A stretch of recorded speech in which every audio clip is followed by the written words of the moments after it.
She came down the stairs barefoot, holding two swimsuits, one red, one the kind that looks like it's made of dental floss, and asked, which made her look more like she's over him. I didn't ask who him was. Dana stood in front of the mirror, twisting at the hip like she was auditioning for someone who wasn't me. Eli's name hadn't come up for months. Not since that wine-fueled dinner party where he called me reliable, like a Volvo. Dana had laughed so hard she spilled her Pinot on the rug I paid to clean. Now, here she was again, brushing that same shade of lipstick she wore when we first met, only slower, more deliberate. Her voice floated over her shoulder like a feather dipped in acid. Don't wait up too late while I'm gone. You've got your crossword puzzles and oatmeal, right? I didn't blink. I just folded the paper I wasn't reading and set it clean, emotionless, the way you read a weather report. If you go on that trip with him, I'm out. She froze for a second. Not long. Just long enough for her reflection to catch up with her ego. Then she turned around, that little smirk already crawling up the corner of her mouth. Oh please, Marcus. You're not the dramatic type. I nodded. Exactly. She didn't understand then. Probably thought I was posturing, one of those empty threats men make when they're cornered by their own silence. But she forgot the one thing I never stopped being, patient. Dana thought my stillness was weakness. She never realized it was containment. She twirled her hair again, like she always did when she wanted to dismiss something without looking like she cared. I need a break. From all of this. I need to breathe. You don't want me resenting you, do you? I looked at her for what felt like the first time in years. Not the curated version she posted on Instagram. Not the woman I walked down an aisle with. The real Dana. Veins just under the surface. A little twitch in her cheek when she was bluffing. And that fake lightness in her voice when she was buying time. You already resent me, I said. But you won't after this. She laughed, louder than necessary. You gonna divorce me because I'm going to a beach with an old friend? No. I'm going to walk away. You can keep calling it friendship. Just don't expect me to keep calling this a marriage. She shook her head, grabbing her phone off the counter and pretending to text someone. Probably Eli. Probably sending a message like, guess what Grandpa just said? I didn't care. Not anymore. I had rehearsed that line for 6 months. Practiced it on drives to the grocery store, whispered it while shaving. If you go, I'm out. Not yelled. Not pleaded. Not sobbed. Just delivered. The power wasn't in the threat. It was in the absence of negotiation. And maybe that's what startled her. The stillness. The absence of begging. The way I didn't follow her up the stairs. Or ask what time her flight was. I just went to the kitchen, made myself a coffee, and watched the steam rise like I was witnessing a cremation. Quiet. Controlled. Final. That night, she packed fast. She blasted music in the bedroom like a teenager trying to rewrite the mood. Eli says it's gonna rain, she yelled, half laughing. Guess I'll have to wear less. I didn't answer. I wasn't in the mood to compete with ghost laughter from a man who thought my quiet made me invisible. Eli wouldn't recognize a storm until it pulled his roof off. Next morning, she walked past me in her airport athleisure, dragging a pink roller bag I bought her for our anniversary 2 years ago. She stopped at the door like she wanted me to stop her. Instead, I reached into my back pocket, pulled out a folded slip of paper, and placed it gently on the counter. She didn't even look at it. Just scoffed, I'll text you when I land. I didn't nod, didn't blink. I just looked her in the eye and said, no need. The front door clicked shut behind her like the last sentence of a book neither of us were brave enough to finish. She didn't look back, just tossed me a half smile over her shoulder, like we were still playing house, like this was just another round of her theater.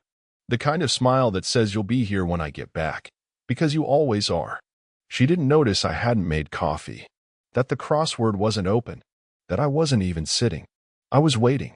As her Uber purred away from the curb, I stood motionless by the window, watched her disappear into someone else's weekend. She looked like freedom. Aviators, yoga pants, earbuds in, already curating her first photo caption. Probably something self-congratulatory. Sip in peace, or reset mode. On. Something rehearsed. Once the taillights vanished, I walked to my study. Second drawer.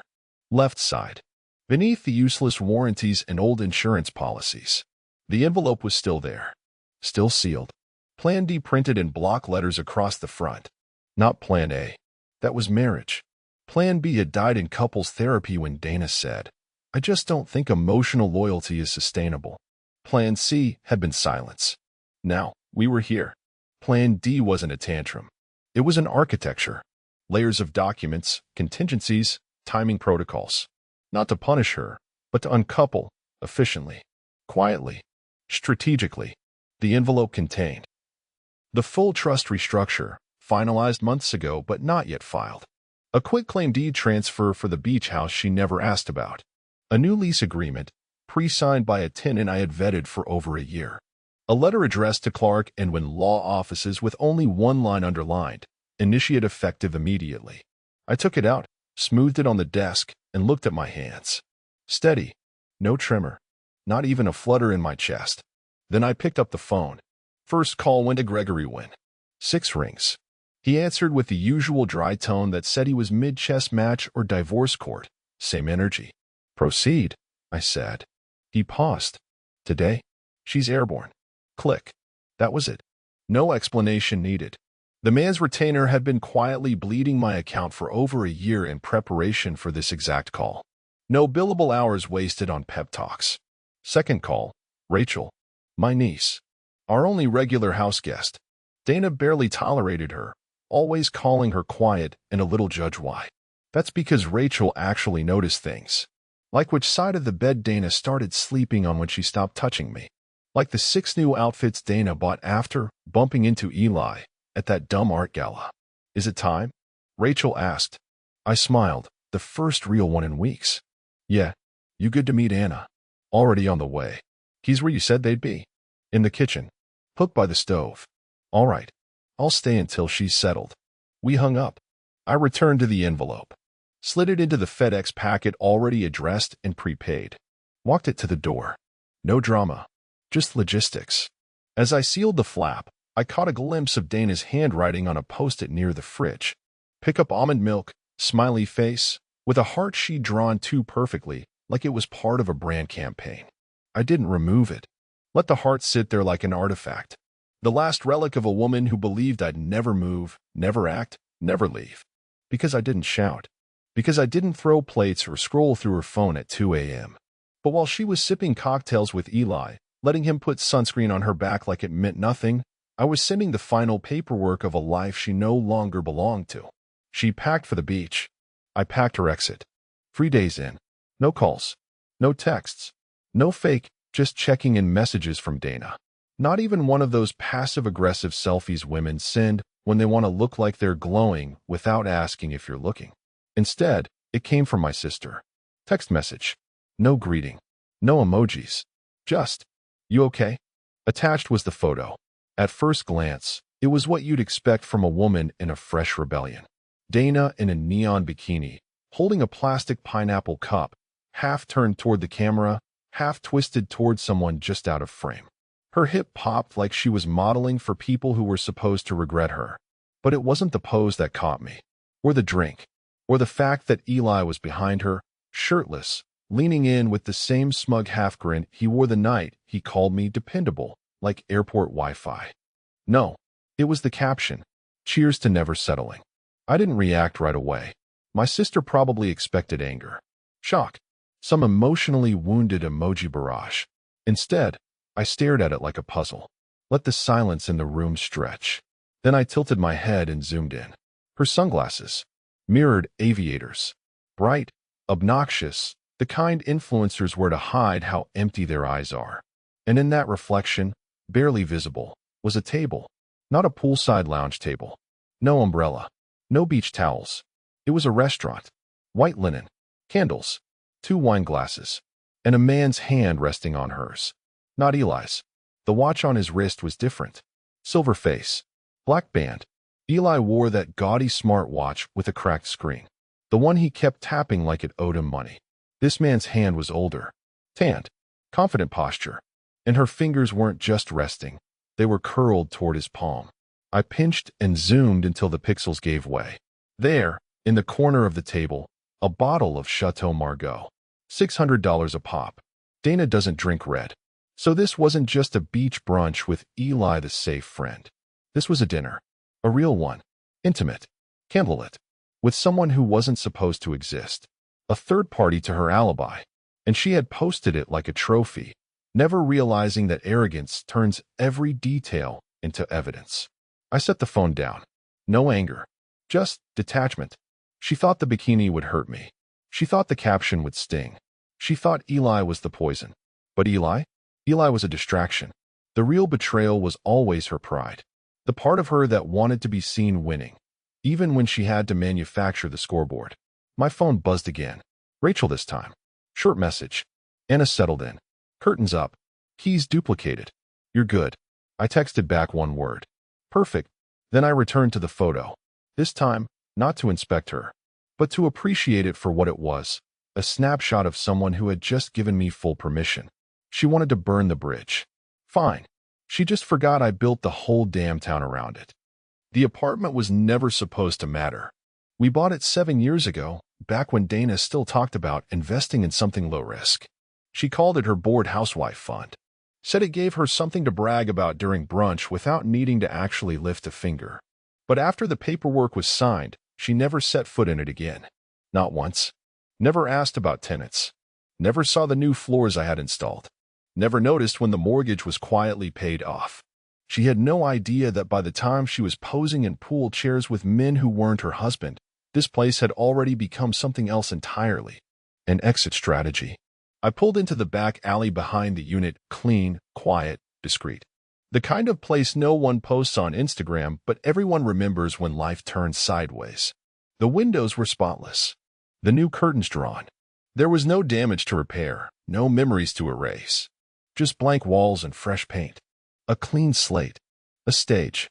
Anna was already there. She stood by the door, dressed in tailored slacks, a cream sweater, and a scarf tied like she meant business but didn't need to prove it. She didn't look rushed or curious. She looked like someone who had lived through enough nonsense to know better than to ask too many questions. Marcus, she said. I nodded and handed her the keys. She didn't fumble or pretend to be surprised. Just slid them onto her ring with a soft clink, like she'd already lived here in her mind a dozen times. I've left the lease agreement on the counter, I said. Initials on the last page, signature at the bottom. She followed me in. Everything inside was ready. The living room was staged subtly, nothing flashy. A coffee table with a hardcover book about landscapes. A single orchid by the window. The kind of apartment that looked lived in without ever really feeling like home. The kind people drive past and never wonder about. Perfect. Anna walked through each room silently. She wasn't trying to be polite. She was measuring, testing the echo, checking the angles. When she returned to the living room, she picked up the pen and signed. Do you want a deposit? She asked. No, I replied. The rent's token. The lease is binding. That's what matters. She gave me a curious look, but didn't press. That's why I chose her. Anna came recommended by someone who understood discretion. She had no criminal record, no messy history, no ties to Dana's world.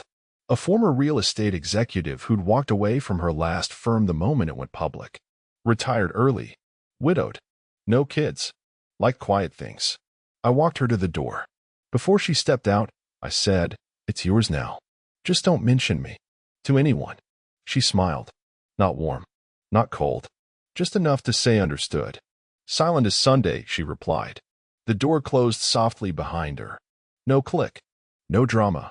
Back in my car, I opened the glove box. Took out a small envelope. Inside were 3 photos, one of Dana on the beach, one of the sunglasses reflection, and one of Eli standing too close with his hand on her hip at some tacky pool bar. None of them angry. None even overtly sexual. Just careless. I placed the envelope in the center console. Not as evidence. As a reminder. This wasn't revenge. This was alignment. Dana had chosen the stage. I just made sure the audience was watching the right act. And Anna? She was the first cue. The moment her plane touched down, Dana's fingers were already moving. Landed. Wanna grab dinner. Sent with a sunglasses emoji and a winking face. Her usual cocktail of fake chill and anticipation. She probably thought I'd fold the second she came back, like I'd been pacing the living room in robe and slippers, whispering her name into an empty wine glass. She waited 5 minutes. Then 10. Still no reply. Tried calling. Straight to voicemail. Her lips curled slightly. He's pouting, she muttered, already scrolling Instagram for something to distract herself. Maybe she thought I'd come to pick her up. that I'd be there at arrivals with some placating smile, ready to say, "Let's talk about this like adults." That's how she rewrote our arguments, like they were always just misunderstandings that got too emotional. But as she slid into the back of a rideshare with her overstuffed pink roller bag, reality didn't hit her yet. Not when she passed the bookstore we used to visit. Not when she turned onto our street. Not even when the driver paused outside our front gate. It hit when the key didn't turn. She jiggled the lock. Once. Twice. Then shoved harder, like the house was playing games. The door didn't budge. Her face twisted, annoyance first. Not fear. Not yet. She stepped back and tried the garage keypad. Hit the numbers, 0-9-8-3. That familiar tone. Denied. Again. Denied. Again. Nothing. She stared at the keypad like it owed her an explanation. Dana fumbled through her purse, pulled out her phone, and called me again. Straight to voicemail. "Marcus, seriously?" she said into the air, pacing in front of her own house like a stranger. "This isn't funny." She hit redial. Nothing. For the next 30 minutes, she made a circuit around the front porch like a woman in denial, checking under mats, tapping windows, peering in like she might see her reflection behaving better. Her frustration morphed into quiet panic, but still masked under entitlement. That's when she tried Rachel. It rang twice. Rachel picked up. Cool. Dry. Familiar enough to be polite, distant enough to be noticed. "Rachel." Dana exhaled. "Thank God. I can't get in the house. Did Marcus say anything to you? Like, is he just trying to make a point?" A pause. "You should talk to the new tenant." Dana blinked. "What?" "I'm not supposed to say much. But if you want to get inside that house, you'll need her permission." Dana scoffed. Her? Who the hell is her?" Another pause. "You'll see." Click. The silence after that wasn't just quiet. It was active. Loud in its absence. Dana stared at the phone like it had betrayed her. The front yard, the shutters, the porch swing, it all looked the same. But something underneath had shifted. A layer she didn't know existed had slid away, revealing something colder. She tried peeking through the living room window. Curtains. New ones. Not the beige linen she had picked out during her modern farmhouse phase. These were heavier. Ivory. Neatly pressed. Elegant. Nothing Dana would have chosen. And that alone told her more than she wanted to know. The doorbell was now her only option. And even that felt foreign. Like she was pressing it at someone else's house. So she did. Twice. Then 3 times. And waited. No footsteps. No familiar creak on the floorboards. Just a single flicker of movement behind the curtain. A shadow. A shape. A presence. She stepped back instinctively. Her stomach flipped. And for the first time since that bikini photo, Dana realized she hadn't just pushed a boundary. She'd been erased from it. Dana showed up at her sister's place, still pretending nothing was wrong. "I think Marcus changed the locks to teach me a lesson," she said, dropping her designer bag by the entryway like a teenager home from college. "He's being petty. Classic overcorrection. He'll cool off." Her sister, Mia, didn't say much. Just nodded and handed her a stack of forwarded mail.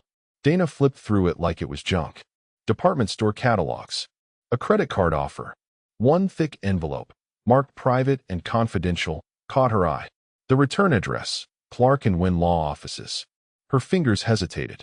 It wasn't panic. Not yet. Just a twinge of curiosity edged with something more brittle. Marcus never used lawyers casually. He was the kind of man who thought legal action was for people who couldn't plan. And Clark and Wynn, that was the firm he'd referenced. Once, when they were doing estate paperwork. She remembered the name only because Dana had joked it sounded like an overpriced watch brand. She sat on the couch, tore it open. Inside, a 5-page letter. Heavy paper. The kind with a watermark. Real money paper. She scanned the first few lines, her eyes stumbling over the sterile legal tone like they were tripping on marble. "Dear Mrs. Locke, pursuant to the restructuring of the Locke Family Property Trust, this notice serves to inform you that, effective immediately, the lease agreement associated with the residential property at 42 Wisteria Lane has been terminated." Her eyes kept moving, but slower now. "In accordance with the stipulations agreed upon in the original trust, which was filed under a non-marital status clause, All property and rights retained therein shall revert exclusively to the sole trustee, Marcus J. Locke. She sat up straighter. All rights revoked due to non-marital trust restructuring. Dated 1 week before her trip. Her mouth parted, silent. For the first time in weeks, maybe months, her thoughts outran her ego. She flipped to the next page. A full property transfer deed. Not pending, filed. Not proposed, executed. Witnessed. Notarized. Third page. An itemized inventory list of everything she had assumed still belonged to her. The house. The second apartment she never asked about. The shared bank account, reassigned. A postmarital clause she'd signed years ago without reading closely, thinking it was just something their accountant needed in case of estate taxes. Clause 7b.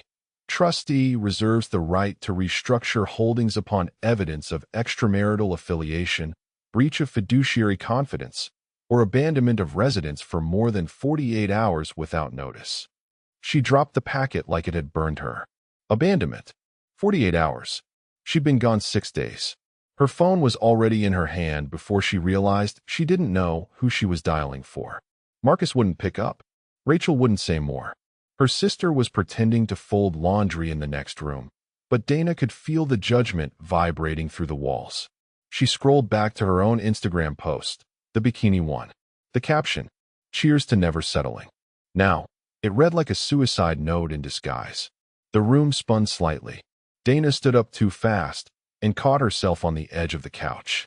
Her heart was pounding, not from rage, not from betrayal, but from something worse. Certainty. She hadn't been punished. She'd been replaced. And it wasn't dramatic. It was surgical. Dana didn't plan the drive. It wasn't strategic. It wasn't even sane. She just had to see. Something. Anything. A crack in the armor. A detail out of place. Some undeniable glitch in Marcus's calm little coup. She needed proof that this wasn't real. That this was temporary. That he was bluffing harder than she had. The street was the same. Too much so. The neighbors' cars still lined the curb. The old oak still dropped leaves across their driveway like a yearly joke they never found funny. Even the porch lights on the McCullen house still flickered. Dana thought that would be comforting. It wasn't. It felt like time had kept moving without her. She parked a few houses down, not out of caution, but shame. A sick instinct she didn't want to admit. She wasn't arriving home. She was approaching something. Like a guest. Or worse, a stranger. From the driver's seat, she stared at the house for a full minute. And then she saw it. A movement. Slight. Barely there. The curtain in the front window shifted. Not pulled. Not flung open. Just tilted, enough to signal someone was watching. Measuring. Deciding. And then she saw her. The face. Mid-50s. Poised. Pale blouse. Hair pulled back in that I'm not trying, but I know exactly how I look way that Dana used to fake but never quite pulled off. Elegant. That was the word. Not pretty. Not hot. Not even beautiful. Elegant. It hit her like a slap. Dana flung the car door open with too much force, striding toward the front steps like the pavement owed her something. Her heels clicked like accusations. Her breath fast and shallow, rehearsing some indignant opening line that would put this whole thing back in her control. She reached the door. Fist clenched. Ready to pound. It opened before she touched it. Anna stood there. Composed. Not smug. Not apologetic. Just there, like she belonged. Like she'd been living in this house for years instead of 3 days. "Can I help you?" she asked, her voice smooth, with the faintest edge of curiosity. Polite, professional. Lethal. Dana blinked. The script evaporated. "That's my house." Anna's head tilted slightly, like she was observing a lost tourist. Then she smiled. Small. Real. Was. One word. No venom. No sarcasm. Just precision. Dana's mouth opened, but no sound came out. She glanced past Anna's shoulder, trying to find something familiar. The hallway rug was gone. The coat rack was gone. The mirror she bought from that overpriced boutique in Denver? Gone. In its place, a large canvas print of a mountain lake. Still. Neutral. Clean. Anna didn't move. Didn't offer her the threshold. She just stood. Dana tried again. "Marcus." He didn't say anything. He can't just. Anna nodded once, slowly. "Everything filed. Notarized. I have the lease." Would you like to see it? Dana's lips twitched. I don't need to see anything. Anna shrugged. Suit yourself. And then, just like that, she closed the door. Gently. No slam. No flourish.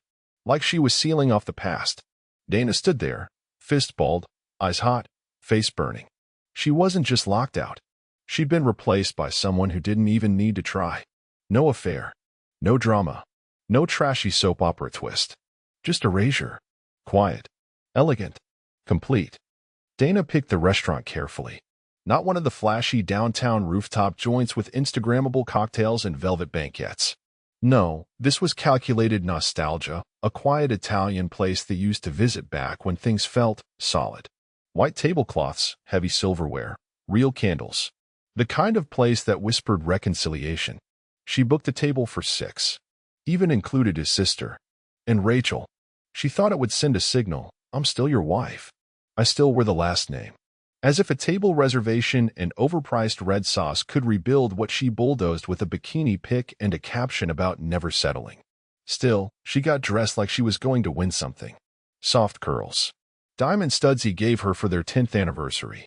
A muted silk dress that said, I'm stable, I'm mature, I'm ready to talk. Not the beach glam Dana that Eli encouraged. This was the version of herself she thought Marcus wanted back. When she arrived, the hostess smiled and led her to the corner booth with 6 chairs and too much optimism. Time passed. First 15 minutes, just nerves. She checked her phone 3 times. No new messages. She even sent Rachel a text. Running late. No reply. At the 30-minute mark, she tried Marcus. Again. Straight to voicemail. The waiter hovered, pity in his posture. Would you like to order a drink? Not yet, Dana said, swallowing the humiliation. Just waiting on a few. He nodded, disappeared. She looked around the restaurant. No familiar faces. No one walking in. Just strangers laughing at their own inside jokes while her night caved in one breath at a time. 45 minutes in, the waiter returned. Only this time, he wasn't empty-handed. He placed a chilled bottle of wine on the table in Italian red, her favorite. One she and Marcus used to share after good arguments, when they both agreed to stop talking and just sip until the silence became forgiveness. Dana blinked. I didn't order that.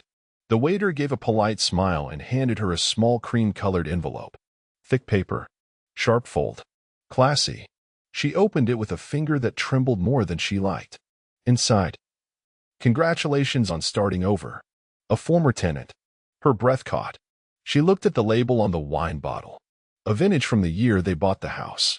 One Marcus had hunted down for months back then, saying, if we're going to age together, might as well drink something that knows how. Dana stared at it like it was radioactive. The waiter, still lingering, added, it was dropped off earlier today with instructions to deliver at the 1-hour mark. You're free to keep the table as long as you like. She nodded, her throat dry. Thanks. As he walked away, the couple at the next table whispered. She knew they recognized her. The dress, the silence, the empty chairs, it was all too loud. Dana sat there for another 10 minutes. No one came. Not Marcus. Not Rachel. Not even Mia. She poured herself a glass of the wine. It tasted like ash. Not because it was bad, but because it was chosen without her. Tailored to her taste, delivered on cue, wrapped in the kind of message that made her realize. She wasn't being punished. She was being dismissed. With style. With timing. With the kind of cruelty that wears silk gloves. Mocked not by rage, but by precision. The wine sat unopened on the kitchen counter of her sister's guest house. Dana hadn't touched it since the dinner. Couldn't. It looked like it was still smirking at her, taunting her with curated memories and the cruel elegance of someone who knew exactly how to leave a mark without ever raising their voice. Now, it was 2:43 a.m., and she was wrapped in a robe that wasn't hers, on a couch that wasn't hers, in a house that wasn't hers. The glow from her phone was the only light in the room. Everything else was shadows. She scrolled with trembling fingers. Eli's Instagram. Nothing. Well, not nothing. Just nothing of her. No photos. No tags. No cheeky captions. No sun-drenched grins where she's throwing up a peace sign like she's 25 again. Not even a blurry side shot. Instead, there was her. Not Dana, her. Some brunette in a black one-piece with legs for days and a knowing smile. Tagged at a rooftop bar in Cabo. holding the same pineapple cocktail Dana had posted 3 days earlier. Except this one looked like she wasn't pretending. Caption: some people get better with every flight. Smirking face airplane tropical drink. Dana zoomed in. His arm was around the brunette's waist. Not playfully. Possessively. Her stomach churned. She backed out. Checked the date. The photo was posted 8 hours ago. They were still there. Together. While Dana was sitting in borrowed silence with an inbox full of absence. She fired off a text to Eli. Seriously? WTF is that? No reply. She waited. 30 seconds. A minute. 3.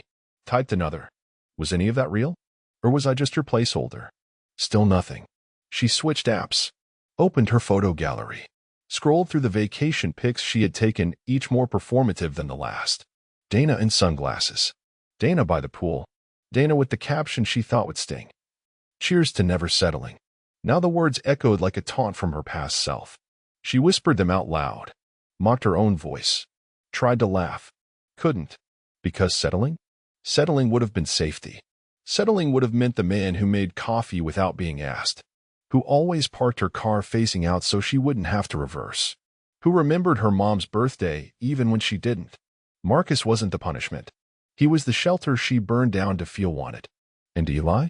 He was a vacation. She tapped back to the wine photo. The envelope. Congratulations on starting over. A former tenant. Dana never noticed how cold those words were until now. Not because they were cruel, but because they were precise. Final. She looked around the room. No framed photos. No flowers. No warmth. Her sister's space was clean, but sterile. Meant for temporary things. And Dana had become just that, an overnight guest in every chapter of her own life. She checked her phone again. Still nothing from Eli. Still no reply from Marcus. Just a blank screen. And her own caption, frozen in the feed. Life's too short to settle. She whispered it again, softer this time. And then let the silence answer. Because nothing answered louder than being forgotten. The air was heavier that morning. Not weather. Not season. It was the kind of weight you feel when you're about to see the final shape of a decision you can't undo. Dana hadn't eaten. Hadn't showered. Just slipped into jeans and a sweater like armor, keys in hand before her sister even woke up. The drive was slow. Not because of traffic, but because every turn felt like a countdown. This wasn't a confrontation. It was an autopsy. She parked farther down the block this time. No need to draw attention.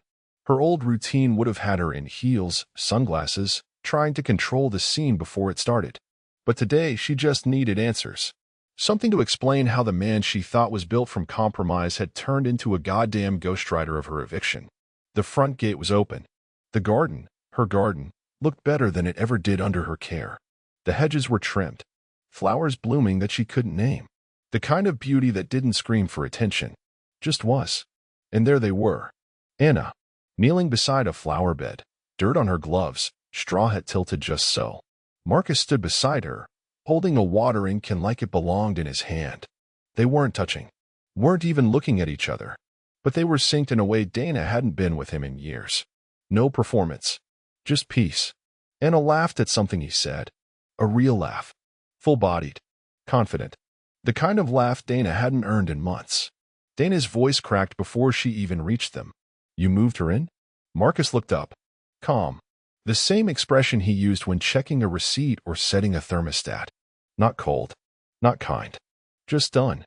She signed the lease, he said. Pause. Same way you signed off your place in my life. Dana felt her knees soften. You planned this? A small pause. A breath. A glance that wasn't sharp. Just final. No, he said, and turned back to the garden.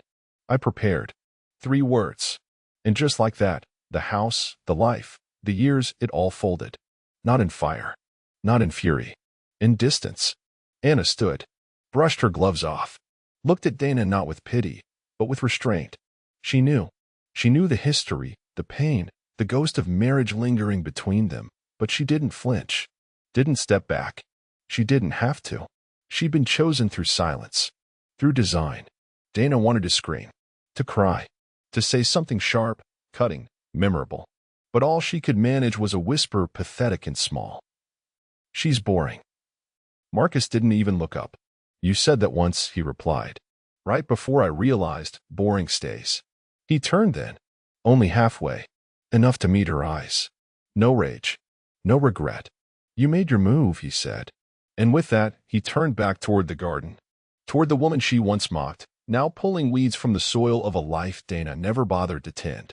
Dana stood there, shrinking by the second, in a home that no longer remembered her name. Not lost. Erased.